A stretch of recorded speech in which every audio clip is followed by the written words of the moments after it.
నమస్తే. వాడు నరరూప రాక్షసుడు. పిల్లా పాపలు, స్త్రీలు, వృద్ధులు ఏ విచక్షణ లేదు.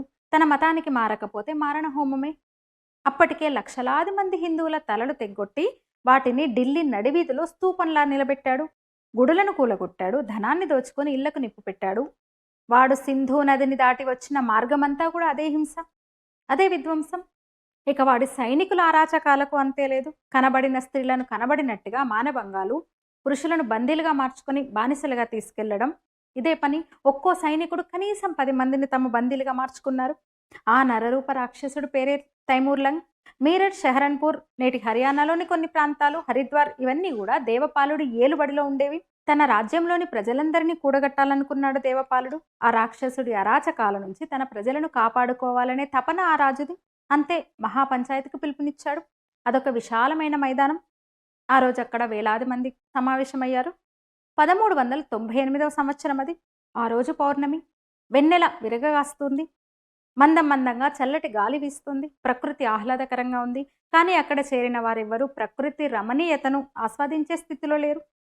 వాడి పయనం ఇప్పుడు తమ రాజ్యం గుండా, తమ ప్రాంతాల గుండా. వాడిని ఎదిరించాలి, వాడిని నిలువరించాలి, మనల్ని మనం కాపాడుకోవాలి, మన వాళ్ళని రక్షించాలి. అందరి మనసులలో ఇదే ఆలోచన. అక్కడ చేరిన వాళ్ళలో గుర్జర్లు ఉన్నారు, అహిర్లు ఉన్నారు, వాల్మీకులు, రాజపుత్రులు, బ్రాహ్మణులు, గిరిజనులు ఉన్నారు. అందరిది ఒకటే లక్ష్యం, తైమూర్ను నిలువరించాలి.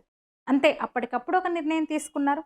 నిస్సహాయులైన వాళ్ళందరినీ కూడా సురక్షిత ప్రాంతాలకు తరలించాలి.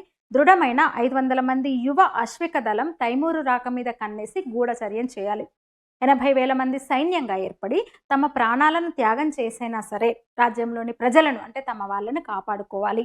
అందుకు ముందుకొచ్చారు మామ్జత్ గుర్జర్, హర్బీర్ సింగ్, గులియాజాట్, దూలా వాల్మీకి, దుర్జన్పాల్ అహిర్, ఉమ్రా త్యాగి, హులానాయి ఇలాంటి యోధులందరూ కూడా సైన్యాన్ని ముందుండి నడపడానికి, సైన్యానికి నేతృత్వం వహించడానికి సిద్ధమయ్యారు. మహాబలి జోగరాజ్ సింగ్ గుర్జర్ సర్వసైన్యాధిపతి, సర్వసైన్యాధ్యక్షుడు. ఒక 20 ఏళ్ల యువతి, నవ యవ్వన శోభతో వెలిగే స్త్రీ ఆడవాళ్ల దళానికి నాయకురాలు. ఆమె యుద్ధ విద్యలలో ఆరితేరిన స్త్రీమూర్తి. నిత్యం కసరత్తుతో రాటుతేలింది. స్త్రీలందరినీ ఒకచోట చేర్చి శిక్షణ ఇచ్చి నడిపించే బాధ్యత తను తీసుకుంది. ఆమెనే రామ్ ప్యారీ గుర్జర్. హిరవనిత. చిన్నప్పటి నుంచి యుద్ధ విద్యల మీద ఆసక్తి మెండు. ఖడ్గ ప్రహారాలు, బల్లెం విసరడాలు ఇత్యాది విద్యలన్నీ అభ్యసించింది. చివరకు పొలంలో పనిచేస్తున్న అదే ధ్యాస. కొడవలితో గడ్డి కోస్తుంటే కత్తులతో వైరివీరుల కుత్తుకలుత్తరిస్తున్నట్టుగా భావించేది. ఆమె ఇప్పుడు తైమూర్ మీద దాడికి 40,000 మంది యువతులను పోగు చేసింది. కానీ ఆమె లాంటి యుద్ధ విద్యా నిపుణులు ఎందరు వారిలో? వారందరికీ అతి త్వరగా యుద్ధ విద్యలు నేర్పే బాధ్యత తాను తీసుకుంది. మరి ఆ రోజు రానే వచ్చింది. పచ్చి నెత్తురు తాగే నరహంతక తైమూరు సైన్యంతో సహా తమ ప్రాంతాలకు, తమ రాజ్యానికి తమకు దగ్గరగా వచ్చి విడిది చేశాడనే కబురొచ్చింది. వాడి సైన్యం అక్షరాల 140,000. వాళ్ళందరూ అతి క్రూరులు.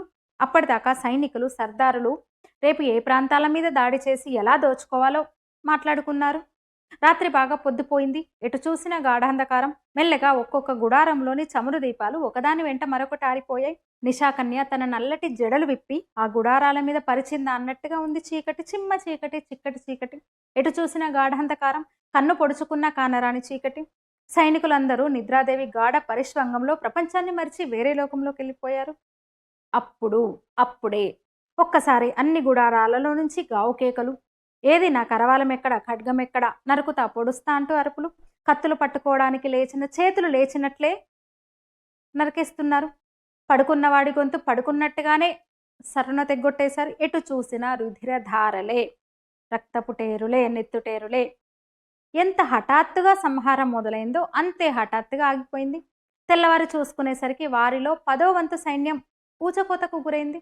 తెల్లవారుతుండగానే మహాబలి జోగరాజ సింగ్ గుర్జర్ నేతృత్వంలో దేవపాలుడి సైన్యం తైమూరు సేనల మీదికి దూకింది. దొరికిన వాడిని దొరికినట్టు నరికేసి ఎంత వేగంగా వచ్చారో అంతే వేగంగా వెనక్కి వెళ్ళిపోయారు.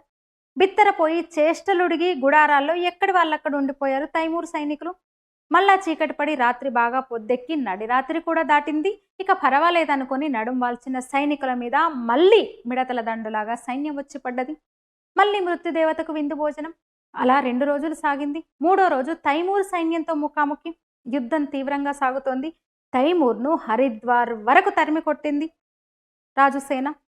అక్కడ కూడా అతనికి గిరిజన విలుకాండ్ర నుంచి తీవ్ర ప్రతిఘటన ఎదురైంది. 1,40,000 సైన్యం వేలల్లోకి చేరింది. ఇక వెనక్కు పారిపోవడం ఒకటే దిక్కు.